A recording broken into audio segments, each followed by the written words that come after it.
Bonjour à tous, la session plénière s'achève ici à Strasbourg et en voici l'essentiel. D'abord, deux victoires majeures contre l'immigration de masse. Depuis des années, l'extrême gauche, les socialistes, les verts, les macronistes ont bloqué toute politique sérieuse en la matière.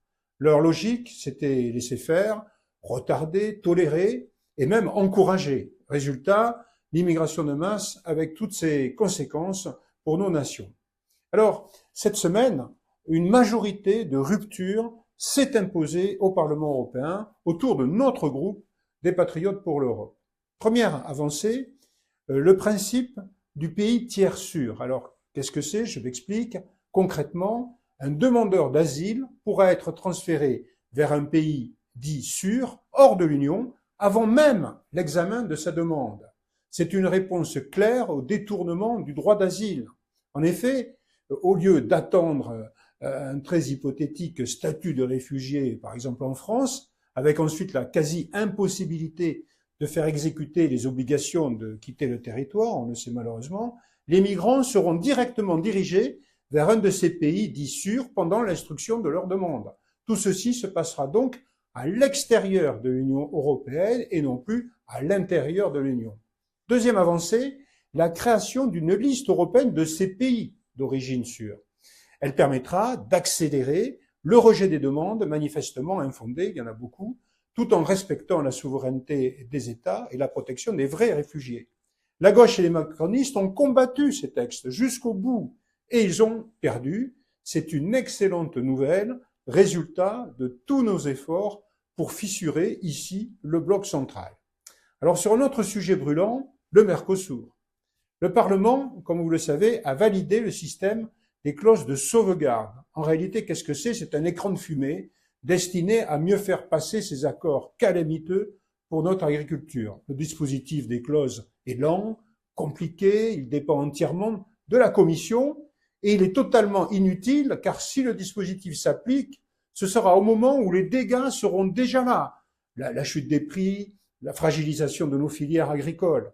Alors, ces clauses dites de sauvegarde ne corrigent rien, ni les différences de normes sanitaires et environnementales, ni la concurrence déloyale qui menace, par exemple, la viande bovine, les volailles, le sucre, l'éthanol et bien d'autres productions. Pire, ces clauses ne sont même pas reconnues par les pays eux-mêmes du Mercosur.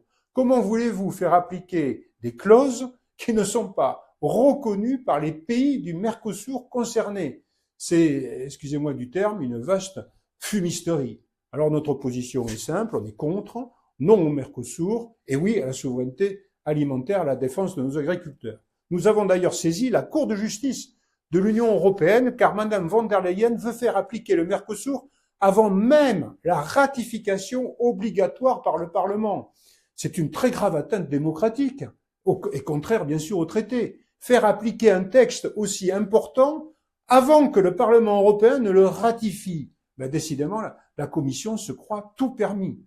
C'est là aussi une grande victoire, car le principe de cette saisine de la Cour a été voté par une majorité de ce Parlement européen.